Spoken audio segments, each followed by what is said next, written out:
베냐민 지파에 기스라 이름하는 유력한 사람이 있으니 그는 아비엘의 아들이요 스롤의 손자요 베고랏의 증손이요 아비아의 현손이며 베냐민 사람이더라. 기스에게 아들이 있으니 그의 이름은 사울이요 준수한 소년이라.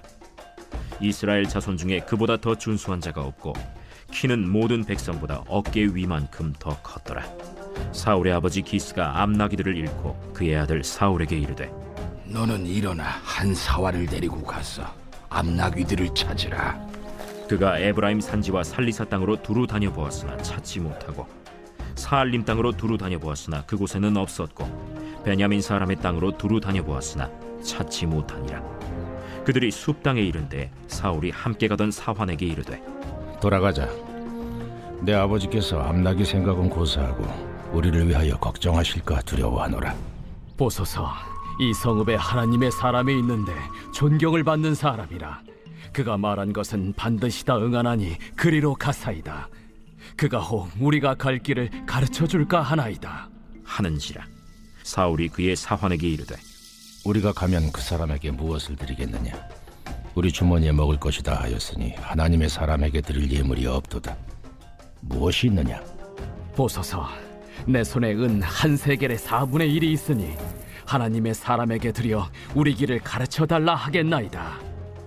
옛적 이스라엘의 사람이 하나님께 가서 물으려 하면 말하기를 선견자에게로 가자 하였으니 지금 선지자라 하는 자를 옛적에는 선견자라 일컬었더라.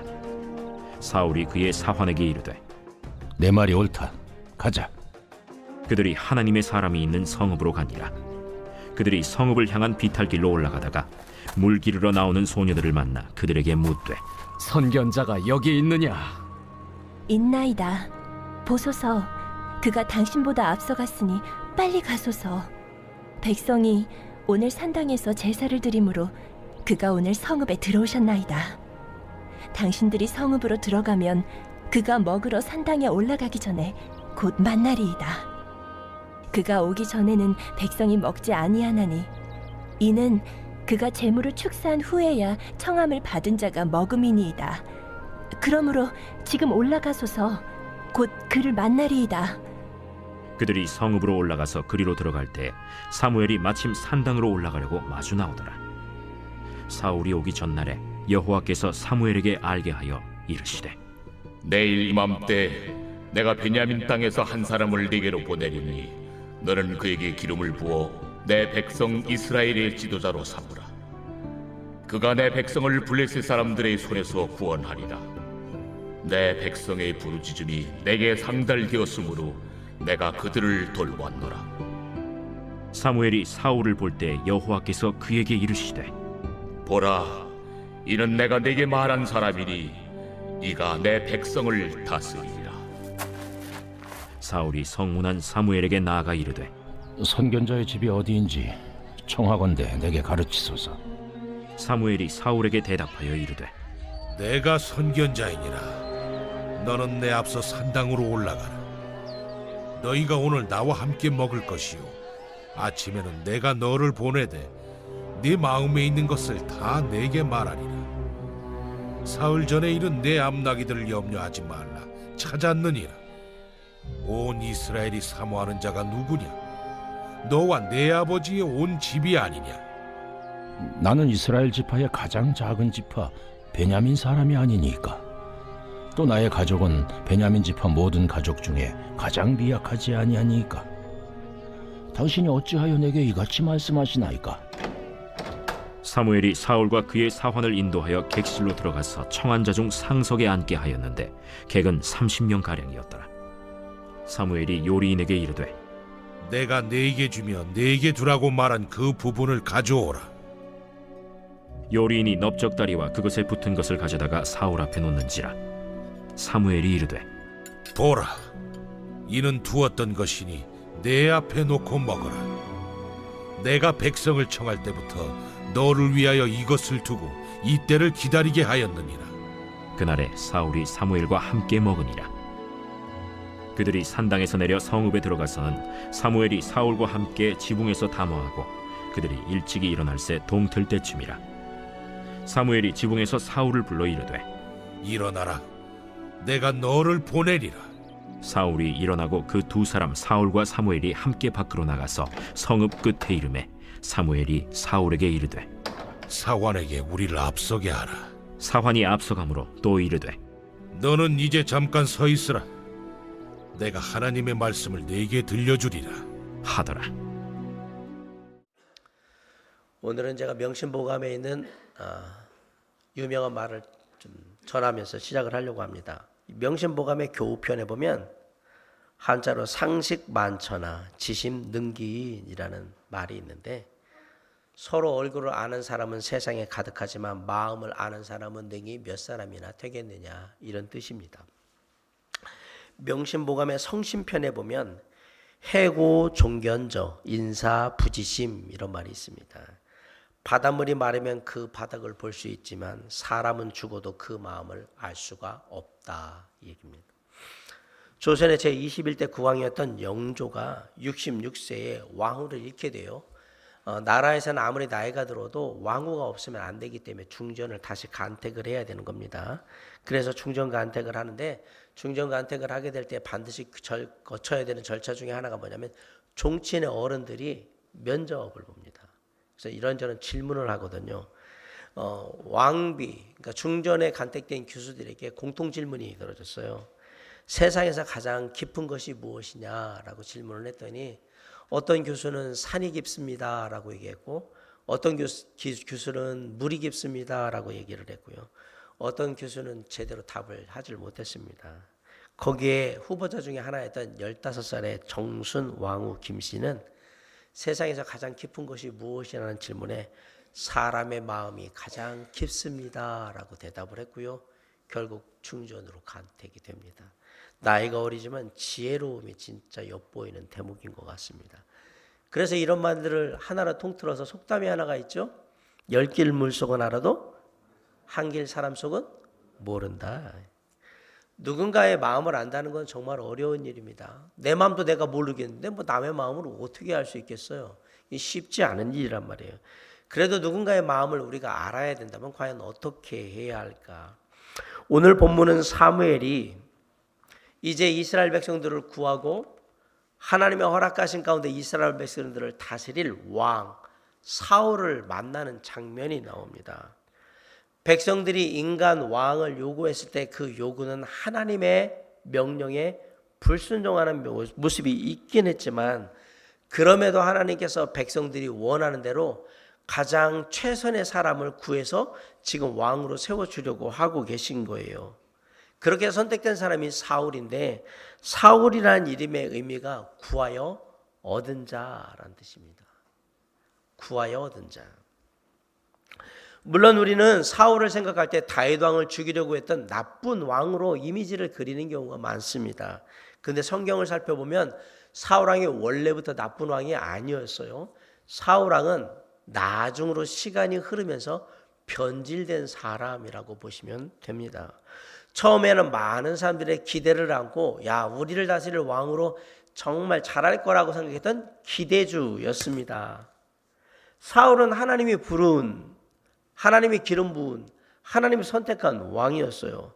다시 말하면 실패를 위해서 준비한 왕이 아니라 백성을 잘 이끌어 갈 사람으로, 왕으로 선택된 사람이란 말입니다. 이 사울은 베냐민 지파 출신인데, 베냐민 지파는 가나안 지파가 모두가 기업을 분배받을 때에 가장 강력한 세력을 형성했던 유다 지파와 에브라임 지파 사이에 땅을 받게 됩니다.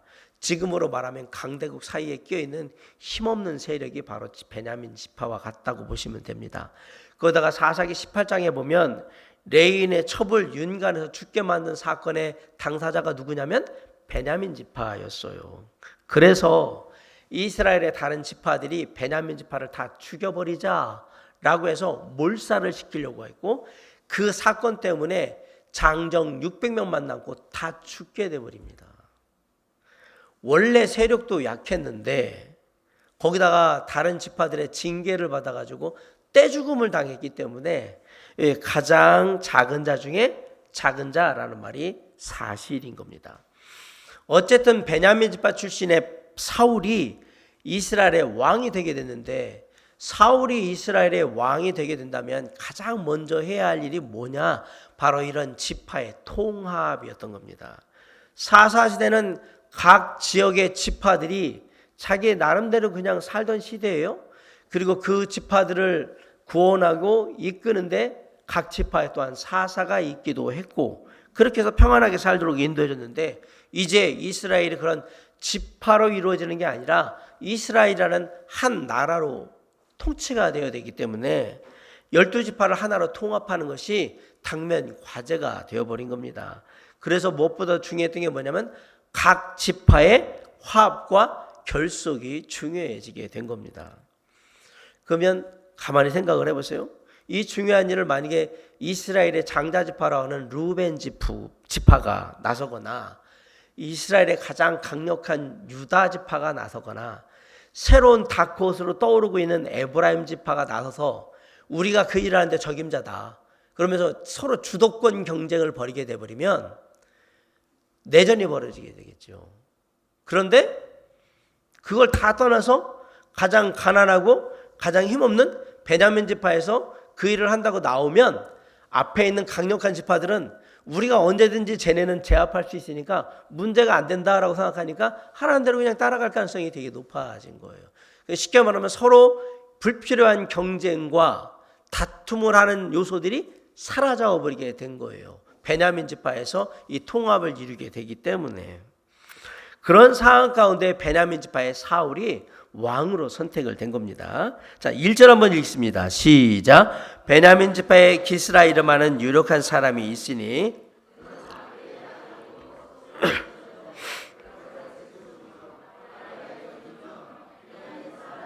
네, 이렇게 얘기하면서 성경은 사울이 준수하고 키가 컸다고 얘기합니다.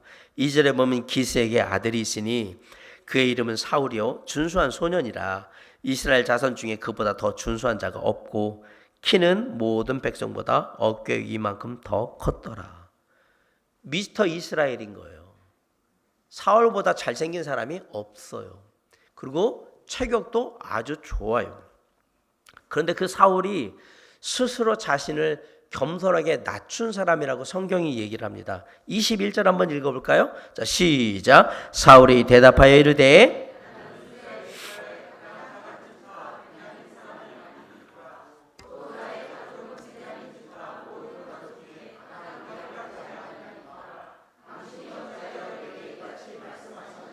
네, 사무엘상 15장 17절에 보면 이렇게 얘기해요. 사무엘이 이르되 왕이 스스로 작게 여길 그때에 이스라엘 지파의 머리가 되지 아니하셨나이까.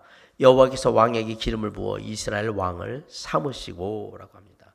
스스로 작게 여길 때에, 겸손했을 때 하나님께서 사울을 이스라엘의 머리 왕이 되게 기름 부으셨다라고 얘기를 하고 있어요. 성경에 맨 처음 나타나는 사울의 모습은요, 아버지의 잃어버린 암나기를 찾기 위해 여기저기 열심히 헤매고 다니는 충직한 아들의 모습입니다. 3절로 4절 한번 볼까요? 자, 시작. 사울의 아버지 기스가 암나기들을 잃고 그의 아들 사울에게 이르되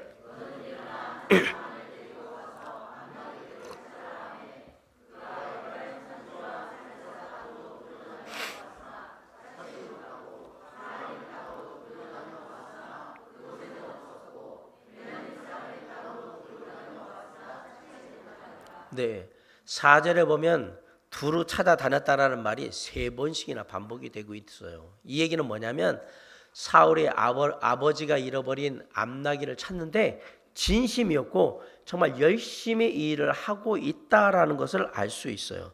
근데 5절에 보면 나귀를 찾던 사울이 다시 아버지가 걱정하실까 봐 돌아가야겠다라고 말을 합니다. 그들이 숲땅에 이른 때에 사울이 함께 가던 사원에게 이르되 돌아가자. 내 아버지께서 암나기 생각은 고사하고 우리를 위하여 걱정하실까 두려워하노라 하니라고 했어요. 잃어버린 암나기가 아버지에게 작은 근심거리였다면 이 잃어버린 암나비를 찾으러 돌아다녔던 사울이 만약에 일을 당하거나 어떤 문제를 당하게 되면 이거는 더 큰 걱정거리가 되게 되죠. 그래서 아버지가 걱정하실 테니까 이제 돌아가야 되겠다라고 생각해요. 이 일을 보면 사울이 그냥 맹목적으로 일만 막 한 게 아니라는 사실을 알아요. 주변 상황도 다 살피고 사람들의 마음을 배려하면서 그렇게 움직이는 사람이라는 사실을 우리가 알 수 있는 거예요. 그렇게 해서 사울은 돌아가려고 했는데 그런 돌아가려는 사울에게 사환이 사무엘을 소개하게 됩니다. 6절 한번 있습니다. 시작. 그가 대답하되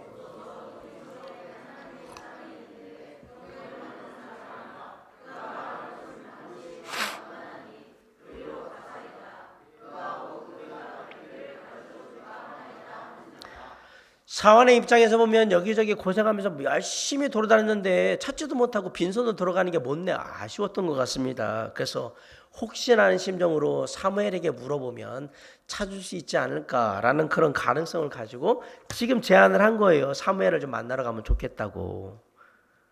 우리는 사환이 사무엘에 대해서 하나님의 사람이라든가 존경을 받는 사람이라든가 그가 말한 것은 반드시 다 응합니다라는 말을 하는 걸 보면서 사무엘이 그 당시 백성들에게 어떤 존재였는가라는 것을 금방 알 수가 있습니다. 그 당시 사람들은 신앙적인 문제뿐만 아니라 일상적인 문제에도 다 사무엘에게 가져와서 조언을 듣고 사무엘이 시키는 대로 했다라는 사실을 우리가 알 수 있는 거예요.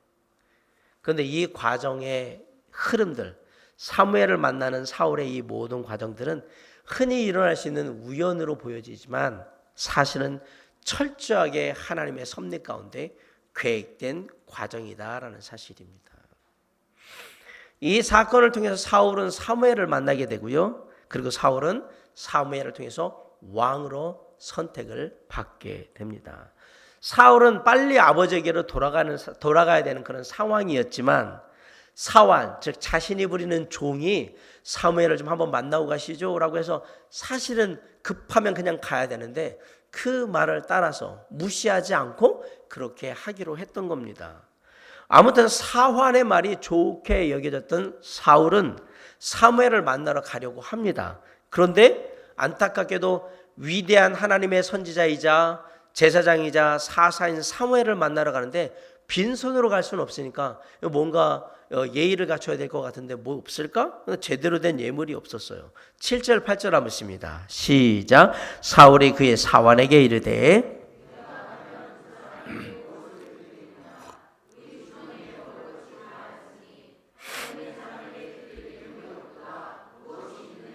(8절)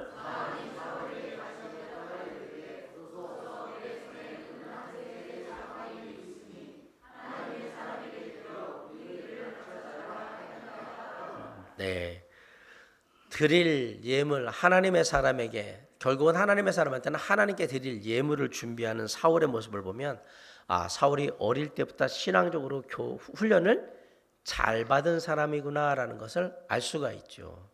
하나님의 사람한테 나갈 때는 그냥 나가는 게 아닙니다라고 했던 거예요. 이렇게 보면 사울은 여러 가지 장점들을 많이 가진 사람이에요. 이 사람이 겸손하기도 하고요. 그 다음에 아주 잘생기기도 하고 이렇게 잘 신앙적으로도 훈련도 됐고 여러 가지 부분에서 장점이 많네. 그럼에도 불구하고 사울이 이스라엘의 왕으로 선택된 것은 사울이 인격적으로 뛰어난 능력을 가지고 인격적으로 성품으로 좋아서 선택이 된 게 아니라 하나님이 계획하신 섭리에 따라 왕으로 선택되었다라는 사실이에요. 오늘 이스라엘을 이끄는 위대한 선지자요 사사 제사장인 사무엘을 만나러 가는데 사울은 제대로 된 예물이 없으니까 은 한 세겔의 4분의 1을 가지고 갑니다. 은 한 세겔의 4분의 1이면 지금 돈으로 한 5, 6만 원 정도 되는 돈이거든요. 그 정도 예물을 준비해가지고 가는데 사실 이스라엘을 대표하는 하나님의 사람을 만들어 간다는 데서는 이게 보잘것없는 거지만 그럼에도 불구하고 사울은 찾으러 갑니다. 9절 10절 한번 있습니다. 시작. 옛적에 이스라엘의 사람이 하나님께 가서 물으려 하면 말하기를 선견자에게로 가자 하였으니 지금 선지자라 하는 자를 옛적에는 선견자라 일컬었더라. 10절.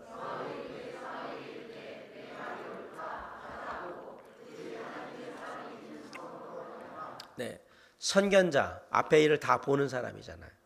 그렇게 어쩌지 해서 사무엘을 만나러 갔어요.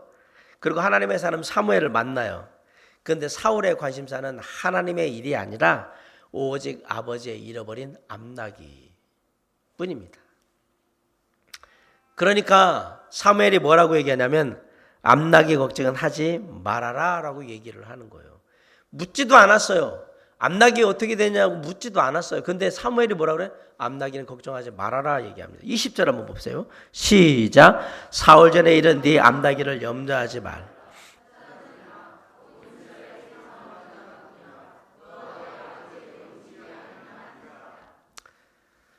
사무엘은 사울이 아주 개인적인 차원에서 지금 머물러 있다라는 걸 알고 있었습니다. 그냥 아버지의 잃어버린 암나기 찾는 거로 자기를 찾아왔다라는 걸 알아요. 근데 사실은 지금이 하나님의 선택하신 왕이 되는 건데 자기가 왕이 되는 줄 모르죠. 어떻게 보면 이건 당연한 반응이에요. 자기가 왕인지도 모르니까, 이제 이스라엘 이끌어갈 왕이 되는 걸 모르니까 그냥 아버지 암나기 찾는 거에 대한 그런 생각만 있을 뿐이에요.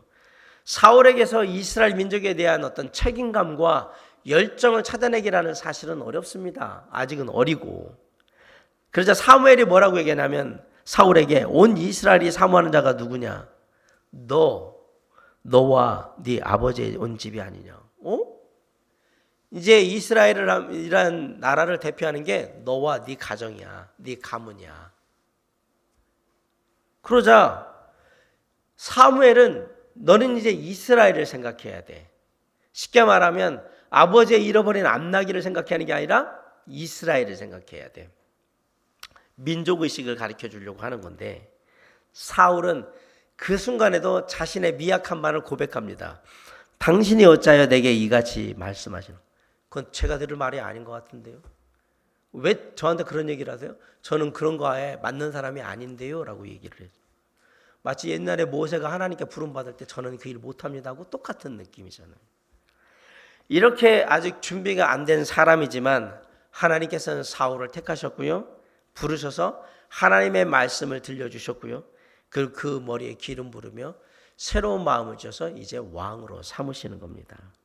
그런데 흥미로운 사실은 사울이 사무엘에게 와서 이렇게 왕이 되는 모든 과정 속에 사울이 스스로 한 건 하나도 없다라는 얘기입니다. 다 누가 하신 겁니까? 하나님이 하신 일. 그냥 하나님은 주권적인 섭리 가운데 사울을 선택하셨고요. 사울을 오게 하셨고요. 사무엘은 하나님의 대리자로서 하나님이 시키는 그 명령에 따라서 그냥 그 일을 감당하고 있는 거예요. 하나님은 사무엘에게 얘기했어요. 내일 이맘때 사람이 하나 올 거라고. 그 사람이 사울인 거죠. 그러면 그를 왕으로 삼으라. 얘가 이 사울이 이 온 이스라엘을 다스리게 될 거다. 15절 16절 한번 있습니다. 시작. 사울이 오기 전날에 여호와께서 사무엘에게 알게 하여 이르시되 16절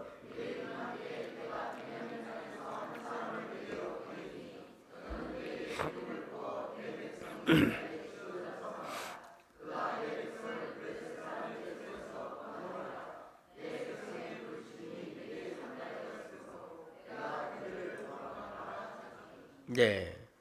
이렇게 하나님의 음성을 듣고 산당을 향해 올라가다가 누굴 만나냐면 사무엘과 사울이 만나게 된 겁니다. 다시 말씀드리면 이스라엘의 위대한 선지자요, 사사요, 제사장으로서 엄청난 종교적, 정치적 지위를 갖고 있는 사람이 사무엘입니다. 근데 사무엘에게 하나님이 사울을 딱 보자마자 하나님이 뭐라고 그러냐면 이는 내가 네게 말한 사람이니 이가 내 백성을 다스리리라.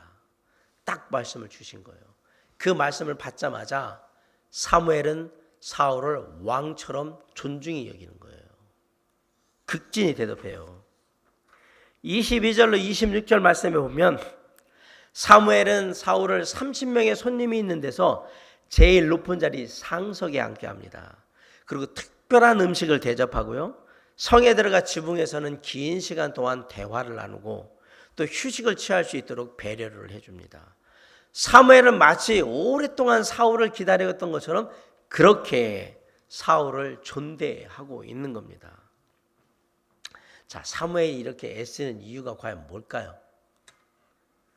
어떻게든 사울에게 하나님의 마음, 당신의 백성들을 긍휼히 여기며 그들을 살피는 하나님의 마음을 깨닫게 하기 위해서 계속 그런 일을 하고 있는 거예요. 이스라엘 백성들은 하나님을 거부하는 불신앙을 보였습니다. 하지만 하나님께서는 여전히 이스라엘 백성들을 사랑하셨어요. 그렇게 하나님의 뜻에 반하지만 당신이 사랑하는 이스라엘 백성들이 인간 왕을 주세요라는 요구를 하자 하나님께서는 이 백성들을 가장 잘 살펴줄 수 있는 인간 왕을 선택해서 주게 된 겁니다. 그게 사울인 거예요. 이스라엘 백성들은 어쨌거나 저쨌거나 하나님께서 늘 사랑하시고 긍휼히 여기시는 하나님의 백성들이었던 겁니다. 사울은 그런 이스라엘 백성들을 이제 마음에 품고 그들을 살피며 그들에게 책임감을 다해야 되는 그런 왕으로 선택을 받은 거예요. 그런데 하나님과 동일한 마음으로 그 일을 해야 되는데 아직 그 준비가 안 됐다 얘기입니다. 그래서 사무엘은 아버지의 잃어버린 암나기에 집중해 있는 사울의 그 생각을 벗어버리고 이제 온 이스라엘을 생각하라고 얘기를 하면서 긴 대화를 나누는데 그 대화는 뭘 얘기하려고 하는 거냐? 너는 이제 이 이스라엘을 품을 하나님의 사람으로 선택되었다라는 얘기를 계속해서 함으로 말미암아 이제 아버지의 잃어버린 암나기는 뒤로 제끼고 이제 온 이스라엘과 그 백성들을 생각하라라고 계속 얘기해 주는 겁니다. 우리 모두에게 성경은 똑같은 권면을 하고 있습니다. 빌립보서 2장 5절에 보면 너희 안에 이 마음을 품으라 곧 그리스도 예수의 마음이니 라고 얘기했습니다. 우리 모두가 하나님의 마음, 즉 그리스도 예수의 마음을 품는다면 하나님이 사랑했던 영혼들을 사랑하게 될 것이고 그들을 존중하게 될 것입니다. 그들을 긍휼히 여기게 될 것이고요. 그들에게 예수 그리스도의 십자가의 은혜의 복음을 기쁨으로 전하게 될 겁니다. 그게 하나님의 나라와 그분의 의를 구하는 일이기 때문에 그렇습니다. 그런데 불행하게도 우리 안에는 하나님의 마음, 그리스도 예수의 마음이 좀처럼 자리 잡고 있지 않다라는 사실이. 잃어버린 아버지의 암나기만 걱정하는 사울처럼 내 거 걱정하기에 바쁘고 내게 관련된 것만 생각하기에 바쁘다. 그런데 하나님의 마음은 달랐습니다. 로마서 11장 33절로 34절에 보면 깊도다 하나님의 지혜와 지식에 풍성하며 그의 판단은 헤아리지 못할 것이며 그의 길은 찾지 못할 것이로다. 누가 주의 마음을 알겠느냐? 누가 그의 모사가 되었느냐? 누가 주께 먼저 드려서 갚으심을 받겠느냐? 하나님의 마음, 하나님의 관심사가 뭔지 세상에 아는 사람이 없더라. 하나님의 관심사는 지금 잃어버린 암나기가 아닙니다. 하나님의 관심사는 사울도 아닙니다. 하나님의 관심사는 사무엘도 아닙니다. 하나님의 관심사는 오직 당신의 사랑하는 백성, 내 백성이 관심사인 거예요. 나는 이들에게 관심이 있단 말이에요. 이런 하나님의 마음을 깨달은 사도 바울은 자신이 예수 그리스도의 심장을 가졌다라고 고백을 했던 거예요. 빌립보서 1장 8절에 내가 예수 그리스도의 심장으로 너희 무리를 얼마나 사모하는지 하나님이 내 증인이시라 라고 했어요. 그 말은 내가 하나님의 마음으로 너희 무리를 정말 사랑하며 내가 그런 마음을 갖고 있다는 것을 누가 증인해 줄 수 있다? 하나님께서 아신다. 내가 얼마나 사랑하는지. 그런데 이 사도 바울의 말씀을 묵상하면서 하나님의 마음, 예수 그리스도의 심장이라는 말씀을 묵상하면서 생각을 하게 돼요. 이 사람들은 과연 그럼 어떤 삶을 사는 사람들일까? 사도 바울은 하나님의 마음, 예수 그리스도의 심장을 가진 사람들의 마음을 빌립보서 1장 5절에서 복음을 위한 일에 기꺼이 참여하는 자들이라고 말하고 있습니다. 그렇구나. 그 일의 시작으로 뭘 하느냐? 형제 자매들과 이웃을 위해서 기쁨으로 항상 간구, 기도하더라 얘기입니다. 뭘 한다고요? 기도한다. 하나님의 마음을 가진 사람들은 누군가를 위해서 사랑하는 마음으로 무엇을 하더라? 기도하더라. 사도 바울이 그 얘기를 한 거예요. 요한 3서 1장 2절에 사랑하는 자여 네 영혼이 잘된 같이 네가 범사에 잘되고 강건하기를 내가 간구하노라. 기도한다라고 되어 있습니다. 다른 사람의 미래에 소망과 은혜가 넘치도록 축복이 함께 하시도록 기도하더라. 누가? 하나님의 마음을 가진 사람들이. 사무엘은 대화를 통해서 계속해서 사울이 하나님의 마음을 갖기를 원했던 거예요. 아직도 아버지의 잃어버린 암나기만 생각하는 사울을 이제는 생각을 바꿔서 온 이스라엘을 품을 수 있어야 돼라고 계속 얘기를 했던 거예요. 마찬가지예요. 우리는 사울처럼 잃어버린 암나기, 내 거에 관계된 것만 생각하고 그걸 돌보느냐고 정신이 없어요. 어떤 때는 내 자신을 위해서 기도도 못해요. 기도해도 확신도 없고 이걸 응답받을 거다라는 확신도 없어요. 그런데 주님이 얘기하시는 거예요. 얼마든지 우리가 하나님의 마음을 가질 수 있다. 예수 그리스도의 심장을 가질 수 있다. 그 마음으로 우리가 얼마든지 하나님의 백성된 형제 자매들과 이웃들을 돌보며 섬길 수 있다라고 얘기를 하는 겁니다. 비록 아직까지는 사울처럼 아버지의 잃어버린 암나기를 생각하는데 온 정신이 다 팔려 있지만 사울을 포기하지 않고 계속해서 사울에게 권면하고 하나님의 말씀을 전하는 사무엘의 모습을 통해서 너는 얼마든지 변화될 수 있다. 하나님의 마음을 통해서 형제자매들과 이웃을 사랑하는 하나님의 자녀로 변화될 수 있다라고 얘기를 하고 있는 거예요. 그 하나님의 마음을 알고 느낄 수 있기를 간절히 바란다라는 얘기입니다. 혹시 개냥이라는 말을 아십니까? 개냥이가 뭘까요? 고양이 키우는 분들은 알아요. 개냥이가 뭔지. 고양이가 강아지처럼 주인을 졸졸 따라다니고 주인의 그 몸에다가 얼굴 비비고 그러면서 주인 따라다니면 아이고 이제 개냥이가 다 됐네 이렇게 얘기를 해요. 고양이가 개처럼 바뀌었다 이 얘기입니다. 저희 집에 있는 고양이 핀돌이도 그래요. 이제 개냥이가 돼가지고. 근데 여러분, 고양이는 원래 본능적으로 사람을 싫어합니다. 사람한테 가까이 안 갑니다. 가까이 가는 고양이들은 거의 한 5%도 안 됩니다. 나머지 95%는 사람을 아주 싫어해요. 그래서 사람에 나타나면 늘 숨어 다니고 피해 다녔다가 배고프면 먹을 거 있는데 나와서 먹고 그리고 쪼르르 다시 또 숨을 곳으로 들어가고 낮에는 그냥 어디에 숨어가지고 맨날 잠만 자다가 밤에 야행성 동물이거든요. 밤에 야옹야옹 거리면서 돌아다니면서 사람이나 깨우고 그러는 게 고양이에요. 그런데 어느 날 그런 고양이가 낮에 주인을 졸졸졸졸 따라다니기 시작하고 주인 옆에 앉아서 TV를 같이 드라마를 시청하기 시작하면서 얼굴을 비비면서 애정 표현을 해요. 그러면 개냥이가 된 거예요. 원래 고양이는 그러지 않다라고 제가 말씀드렸습니다. 그런데 왜 고양이가 개냥이가 되었을까?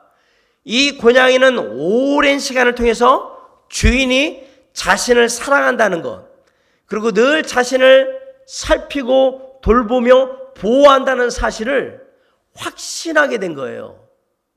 그러고 나면 더 이상 자신 있는 영역에서 두려움이나 불안감, 의구심을 갖지 않고 막 돌아다니는 거예요. 그게 개냥이에요. 주인이 나를 사랑하는구나. 주인이 나를 늘 돌보는구나. 주인이 나를 정말 함께 하려고 그렇게 살펴주는구나. 이것들을 오랜 시간을 거쳐서 쉽게 말하면 주인의 사랑을 알게 되면 고양이가 그 본성에 반하여서 개같이 강아지같이 그렇게 주인에게 오더라 이 얘기입니다. 사랑하는 성도 여러분, 한간 미물인 고양이도 이렇게 합니다. 우리가 주님의 사랑을 안 지가 얼마나 됐습니까? 우리는 주님의 사랑을 얼마나 알고 있습니까? 이제는 우리 안에 주님의 사랑을 확신하기에 하나님의 마음이 늘 함께해야 하는 거 아닙니까? 이 정도로 주님이 우리를 사랑해 주셨으면 이제 더 이상 의심하지 말고 주 안에 있다라는 게 얼마나 행복하고 은혜로운 일인지를 깨닫고 하나님의 마음, 예수 그리스도의 심장으로 그것을 가지고 살아야 되는 게 맞지 않냐라고 물어보는 겁니다. 놀랍게도 우리가 하나님의 마음, 주님의 마음, 예수 그리스도의 심장을 우리 안에 갖게 되면 그때부터는 내가 아니라 우리를 생각하게 된다는 얘기예요. 그때부터. 왜? 주님이 그렇게 하셨으니까. 내 것에만 신경 쓰고 남의 일은 그냥 보고 지나쳤던 내가 이제 그 모습에서 벗어나서 형제 자매들을 사랑하고 형제 자매들을 위해서 기도하며 주변의 이웃들을 긍휼히 여기고 그들을 위해서 기도한다. 우리 안에 주님의 마음, 하나님의 마음, 예수 그리스도의 심장이 함께하고 있다 얘기입니다.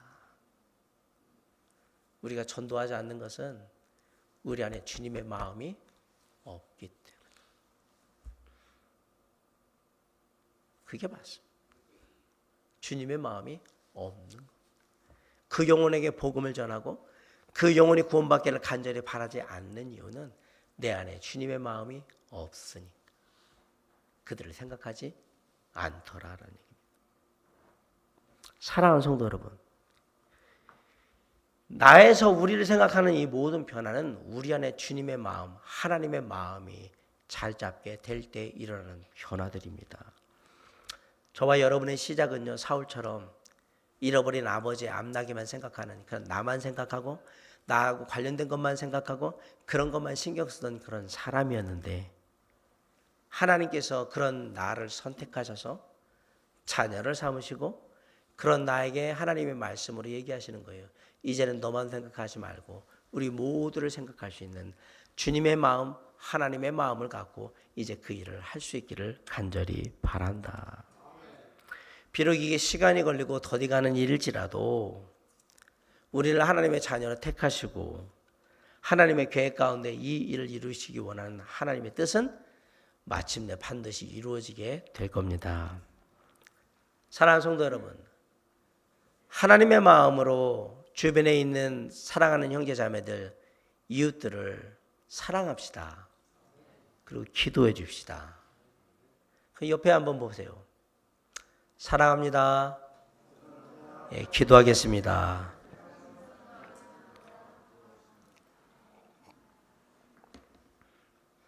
우리 안에 하나님의 마음, 주님의 마음이 함께해야 사랑한다고 얘기하고 제가 기도할게요. 그리고 제가 뭐 도와드릴 건 없을까요? 이렇게 섬기게 되는 거예요. 아, 우리 안에 하나님의 마음이 없었구나. 마치 사울 같았구나. 아버지의 잃어버린 암나기를 찾아야지. 아니, 그건 걱정하지 마. 내가 다 찾아줄 테니까. 너는 온 이스라엘 백성들을 생각하라. 저는 그런 그릇이 안 되는데, 아니야, 그건 네가 선택하는 게 아니라 내가 너를 그렇게 불렀단 말이에요. 이제 온 이스라엘 백성들을 생각하라. 그렇게 하나님의 마음이 우리 안에 있을 때 우리가 사도 바울처럼 내가 예수 그리스도의 심장으로 너희 보리를 얼마나 사모하는지 하나님이 내 증인이 되시리라 고백할 수 있게 될 겁니다.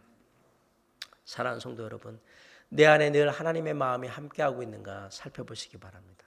혹 내 것에 집중해서 주님의 마음을 온전히 갖지 못하고 늘 한편에 처져 있는 그런 마음이 주님의 마음은 아닌가 살펴보면서, 이제 우리의 시작은 사울이었지만 사무엘이 권면한 것처럼 우리의 마음 가운데 온 이스라엘을 사울이 품었던 것처럼 우리가 우리의 사랑하는 형제 자매들과 이웃들을 주님의 마음으로 품고 긍휼히 여기며 그들을 살피는 귀한 삶이 이루어질 수 있기를 간절히 바랍니다. 우리의 삶에 늘 하나님의 마음을 알아가고 하나님의 마음을 살핌으로 하나님의 뜻을 행하는 저와 여러분의 아름다운 삶으로 이번 한 주간도 드려줄 수 있기를 주님의 이름으로 간절히 축원합니다. 기도하시겠습니다.